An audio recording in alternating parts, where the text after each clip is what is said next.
ஏற்பாட பல மொழிகள்ல, இந்திய மொழிகள்ல பல மொழிகள்ல என்ன செய்தாங்க, அச்சிட்டு விநியோகம் பண்ணாங்க. இப்ப நாங்க உங்க எல்லாருக்கும் புதிய ஏற்பாடு தந்தோம்ல, எல்லாத்தையும் புதிய ஏற்பாடு இருக்குல்ல.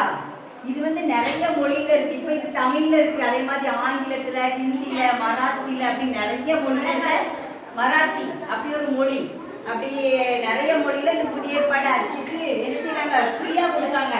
ஒவ்வொரு இடமா போய் இந்த புதிய ஏற்பாடை எல்லா மக்களும் வாசிக்கணும் அப்படின்னு, இயேசுவை எல்லாரும் தெரிந்து கொள்ளணும் அப்படின்னு சொல்லிட்டு இதை என்ன செய்யறாங்க, எல்லாத்துக்கும் கொடுக்காங்க. அப்படி பாம்பேல ஒரு நிறுவனத்துக்கு போறாங்க. ஒரு காவல்துறையில போய் இந்த புதிய ஏற்பாடு நிறைய, அங்க என்ன மொழி பேசுவாங்கன்னா மராத்தி மொழி பேசுவாங்க. அதுல நிறைய புதிய ஏற்பாடு என்ன செய்தாங்க, எல்லாருக்கும் மக்களுக்கு என்ன செய்தாங்க, எல்லாருக்கும் ஃப்ரீயா கொடுத்தாங்க. இதை வாசிக்கணும் அப்படின்னு சொல்லிட்டு எல்லாருக்கும் ஃப்ரீயா கொடுத்துட்டு இருந்தாங்க. அப்போ அந்த காவல்துறையில ஒரு இன்ஸ்பெக்டர் அம்மா வேலை செய்தாங்க. அவங்க பேரு அனிதா, சரியா? அந்த அம்மாவுக்கு ஏசப்பாவை தெரியாது. ஆனாலும் இந்த புதிய ஏற்பாடை பார்த்ததும், ஐயோ இது கிறிஸ்தவர்களுடைய நல்ல நூல்லா, நம்ம வாங்கிக்கணும் அப்படின்னு அந்த இன்ஸ்பெக்டர் அம்மா, போலீஸ் அம்மா வாங்கிக்கிட்டாங்க. அவங்க பேர் அனிதா. அவங்க வாங்கி என்ன செய்தாங்க, எல்லாருக்கும் கொடுத்துட்டு அவங்க போயிட்டாங்க. அவங்க வீட்டுக்கு வந்துட்டு இந்த புதிய ஏற்பாடை என்ன செய்தாங்க, ஒவ்வொரு பக்கமா எடுத்து வாசித்தாங்க. அப்போ ஏசப்பா செய்த அற்புதங்கள், அடையாளங்கள் எல்லாம் அவங்க இதை வாசிக்கும் போது அவங்களுக்கு ரொம்ப என்ன செய்துச்சு, ஆச்சரியமா இருந்துச்சு. இப்படி ஒரு தெய்வம் இருக்காரா அப்படின்னு சொல்லிட்டு என்ன செய்தாங்க, அதை வாசித்து தன்னுடைய பணியை செஞ்சுட்டு இருந்தாங்க. கொஞ்ச நாட்கள் ஆச்சு. அப்போ திடீர்னு அவங்க மகன் என்ன செஞ்சுட்டான், வியாதிப்பட்டுட்டான். அவங்க மகனுக்கு மூச்சு திணறல் வியாதி வந்துட்டு, அவனால பேச முடியல, நடக்க முடியல, உட்கார முடியல, அப்படி ரொம்ப கஷ்டப்பட்டான்.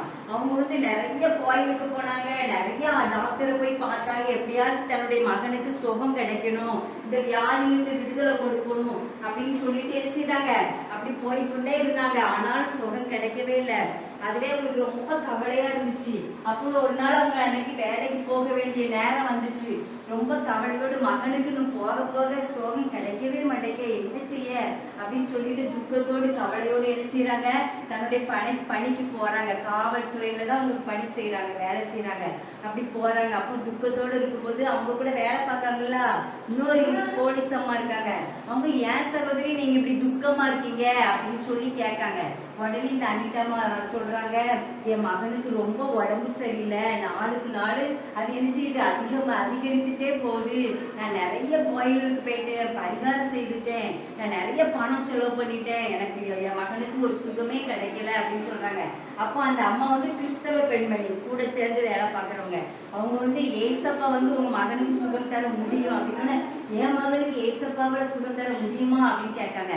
ஆமா, கண்டிப்பா சுகம் தர முடியும் அப்படின்னு சொல்றாங்க. உடனே ரெண்டு பேரும் என்ன செய்யறாங்க, அந்த இடத்துல என்ன செய்யறாங்க, கைய உயர்த்தி ஏசப்பாட என்ன செய்யறாங்க, ஜபம் பண்றாங்க. இந்த அம்மா இந்துல்ல, அவங்களுக்கு ஜபம் பண்ண தெரியாது. உடனே அந்த அம்மா கேட்காங்க, எனக்கு ஜபம் பண்ணவே தெரியாது, நான் எப்படி ஜபம் பண்ணணும் அப்படின்னு கேட்காங்க. நீ உங்க அப்பா கிட்ட பேசுற மாதிரி உன் தேவையை ஏசப்பாட்ட சொல்லு, இயேசுவே என் மகனுக்கு சுகத்தை தாரும் அப்படின்னு சொல்லு போதும் அப்படின்னு சொல்லிட்டாங்க. ரெண்டு பேரும் அவங்க வேலை பார்க்குற இடத்துலயே முழங்கால் போட்டாங்க. கைகளை வானத்துக்கு நேரம் என்ன செய்தாங்க, உயர்த்தினாங்க. எல்லாரும் உயர்த்துக்க பார்ப்போம். இப்படி கையை உயர்த்தி ஏசப்பாட்ட என்ன செய்யணும், கேட்கணும். எதுனாலும் கேட்கணும். என்ன ஏசப்பா உங்களுக்கு தருவாங்க. என்ன கை கீழே போட்டுக்கங்க. அப்போ கையை உயர்த்தி, இயேசுவே என் மகனுக்கு சுகத்தை தாரும் அப்படின்னு சொல்லி என்ன செய்றாங்க, ஜபம் பண்றாங்க. ஜபம் பண்ணிட்டு இந்த கிறிஸ்தவ சகோதரி இந்த சகோதரிக்காக வாரத்தோடு ஜோம் பண்றாங்க. ரெண்டு பேரும் சேர்ந்து ஜோமிட்டு தன்னுடைய வேலைகளை முடிச்சுட்டு என்ன செஞ்சுட்டாங்க, வீடு திரும்பிட்டாங்க. வீடு திரும்பினா வீட்டுல அவன் அந்த தம்பி படுத்திருக்கிற படுக்கையில அவன் மகனை காங்கல. உங்களுக்கு ஒரே ஆச்சரியம், வாட்ச்ல தானே இதுல படுத்திருந்தான், காங்கலேட்டு பக்கத்துல உள்ள விளையாட்டு மைதானத்துல போய் பார்க்காங்க. அந்த தம்பி வேற அண்ணமான் கூட என்ன செஞ்சுட்டு இருக்கான், விளையாடிட்டு இருக்கான். இவங்களுக்கு ஒரே ஆச்சரியம். மகனை கூப்பிடுறாங்க வீட்டுக்கு, என்ன நடந்துச்சு உனக்கு அப்படின்னு சொல்றாங்க. எம்மா, எனக்கு நல்ல சுகம் ஆயிட்டு, அதனாலதான் நான் என் ஃப்ரெண்டு கூட விளையாட போனேன், எனக்கு நல்ல சுகம் கிடைச்சிட்டு அப்படின்னு கேட்காங்க. எப்போ கிடைச்சிச்சு, எப்படி கிடைச்சிச்சு அப்படின்னு கேட்காங்க மகன்கிட்ட. இம்மா, நான் இத்தனை மணிக்கு எனக்கு நல்ல சுகம் கிடைச்சிச்சு, நான் உற்சாகம் ஆயிட்டேன், எனக்கு வயிறு பசிச்சிச்சு, நான் சாப்பிட்டேன், நான் விளையாட போயிட்டேன் அப்படின்னு சொல்றான். அந்த நேரம் எந்த நேரம்னா, தானும் தன்னோட வேலை செய்யற சகோதரி இணைஞ்சு ஜோம் பண்ணாங்களா, கைகளை வானத்துக்கு நேரம் உயர்த்தி, அந்த நேரத்துலதான் அந்த அண்ணனுக்கு என்ன நடந்துச்சு, அற்புதம் நடந்துச்சு, சுகம் நடந்துச்சு, சுகம் கிடைச்சிச்சு. அவங்களுக்கு அந்த நேரத்துல ஏசப்பா என்ன செஞ்சுட்டாங்க, விடுதலை ஆக்கிட்டாங்க. அதுக்கு பிறகு அங்க உள்ள சர்ச்சுக்கு 2 பேரும் போனாங்க. அந்த கிறிஸ்தவ சகோதரிகிட்ட இவங்க போன் பண்ணி, என் மகனுக்கு நல்ல சுகம் கிடைச்சிட்டு ஏசப்பா சுகம் தந்துட்டாங்க அப்படின்னு சொன்னோட கிறிஸ்தவ ஆலயத்துக்கு கூட்டிட்டு போனாங்க. அங்க உள்ள போதகர்கிட்ட சொன்னாங்க, இப்படி ஏசப்பா என் மகனுக்கு சுகம் தந்துருக்காங்க அப்படின்னு சொல்லி அந்த ஆலயத்துல ஒரு உறுப்பினரா என்ன செஞ்சுட்டாங்க, சேர்ந்துட்டாங்க. சில நாட்கள் கழிச்சிட்டு அதுக்கு இயேசுதான் உண்மையான தெய்வம், இயேசுதான் ரட்சிக்கிறவர், இயேசுதான் பரலோகத்துக்கு போக வழிகாட்டுகிறவர், நம்ம பாவங்களை மன்னிக்கிறவர், அவங்க சத்தியத்தை கேட்க கேட்க அவங்களுக்கு அந்த சத்தியெல்லாம் என்ன செய்துட்டு புரிய ஆரம்பிச்சுட்டு, தன்னுடைய வீட்டுல நிறைய போட்டோ இருந்துச்சு, நிறைய விக்கிரக படங்கள் இருந்துச்சு.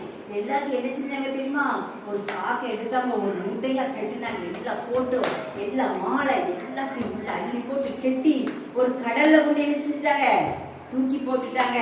உடனே அவங்க அம்மா அப்பா அவங்க சொந்தக்காரங்க எல்லாரும் எதுக்கு இப்படி செஞ்சாங்க, நம்ம கடவுளை இப்படி தூக்கி போடலாமா அப்படி சண்டை போடுறாங்க அந்த அக்காட்ட. அப்புறம் அந்த அக்கா சொன்னாங்க, என் மகன் சுகவீனமா இருக்கும்போது இந்த கடவுளெல்லாம் நான் தேடி தேடி போனேன், என் மகனுக்கு சுகம் கிடைக்கட்டும் கிடைக்கட்டும் கோயில் கோயிலா போனேன், என் மகனுக்கு சுகம் தர்றதுக்கு இந்த தெய்வத்தால முடியல, இயேசு சுவாமி என் மகனுக்கு நல்ல சுகத்தை தந்தாரு, அவரு எனக்கு நல்ல விடுதலை என் குடும்பத்துக்கு தந்திருக்காருன்னு சொல்லிட்டாங்க. உடனே அவங்க சொந்தக்காரங்களால ஒண்ணுமே பேச முடியல. இந்த அக்கா இப்படி சொன்னதுனால ஏசப்பாவை என்ன செய்துட்டாங்க, இந்த அக்கா ஏற்றுக்கொண்டதுனால அவங்க பக்கத்துல உள்ள சொந்தக்காரங்க எல்லாருமே ஏசு கிறிஸ்துவை என்ன செஞ்சுட்டாங்க, ஏற்றுக்கொண்டாங்க. இயேசுவே நல்லா இருக்காங்களா, இவங்க ஆலயத்துக்கு போறாங்க, ஜெபம் பண்றாங்க, சந்தோஷமா இருக்காங்க, சமாதானமா இருக்காங்க. இவங்க மகனுக்கு வேற சுகம் கிடைச்சிட்டு, முடியாதுன்னு சொன்ன சுகம் ஆகாது அப்படின்னு சொன்ன மகனுக்கு சுகம் கிடைச்சிட்டோன்னே அவங்க சொந்தக்காரங்களால ஒண்ணுமே பண்ண முடியல. எல்லாரும் ஏசப்பாவை இந்த அக்கா மூலமா என்ன செஞ்சுட்டாங்க, ஏசப்பாவை ஏற்றுக்கொண்டாங்க. அவங்களும் இந்த அக்கா கூட ஆலயத்துக்கு போக ஆரம்பிச்சாங்க, ஜெபம் பண்ண ஆரம்பிச்சாங்க.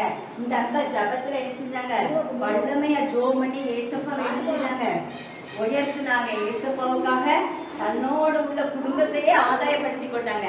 இப்படிப்பட்ட நல்ல அக்கா போல நீங்களும் ஏசப்பாவை என்ன செய்யணும், ஏற்றுக்கொள்ளணும். சரியா? எதுக்கு சண்டே கிளாஸ் பாருங்க, ஏசப்பா பத்தி தெரிஞ்சுக்கொள்ள, ஜெபம் பண்ண தெரிஞ்சுக்கிட, கதை மூலமா ஏசப்பா உங்க கூட பேசுவாங்க, வசனத்தின் மூலமா உங்க கூட பேசுவாங்க. அப்படிதானே? உங்களுக்கு ஏசப்பாவை நாங்க சொல்லி கொடுத்துட்டோம்னா நீங்க உங்களுக்கு கஷ்டம் வர்ற நேரத்துல ஏசப்பாவை என்ன செஞ்சிருவீங்க, நீங்க தேடிடுவீங்க. அப்படிதானே? ஏசப்பாட்ட நீங்களே ஜெபம் பண்ணிடுவீங்க. அப்படிதானே? நாங்க என்னாலும் உங்க கூட இருக்க முடியாதுல்ல, நாங்க ஞாயிற்றுக்கிழமை மட்டும் வருவோம், அப்புறம் போயிடுவோம். என்னாலும் எப்போதும் உங்க கூட யார் இருப்பா, ஏசப்பா தான் கூட இருப்பாங்க. சரியா? அதனால ஏசப்பாவை என்ன செய்யக்கூடாது, நீங்க மறக்க கூடாது. ஏசப்பாவை என்ன செய்யக்கூடாது, மறக்க கூடாது, நீங்க விடக்கூடாது. என்னாலும் ஏசப்பாட்ட ஜெபம் பண்ணணும். இந்த புதிய ஏற்பாடு என்னாலும் ஒரு அதிகாரமாவது வாசிக்கணும். சரியா? யாருக்கும் அந்த புதிய ஏற்பாடு இல்ல, நாங்க அடுத்த வாரம் கொண்டுட்டு வரேன். சரியா? உங்க பேரை எழுதி வச்சு டெய்லி ஒவ்வொரு அதிகாரமா நீங்க வாசிக்கணும். இதுலதான் ஏசப்பாவுடைய வார்த்தை அடங்கி இருக்கு. இதுல ஏசப்பா செய்த அற்புதங்கள், அதிசயங்கள், யாருக்கெல்லாம் என்ன நன்மை செய்திருக்காங்க எல்லாமே இந்த புத்தகத்துல இருக்கு. நீங்க அதை வாசிக்கும் போது உங்களுக்கு அது ஆசீர்வாதமா இருக்கும். சரியாமா?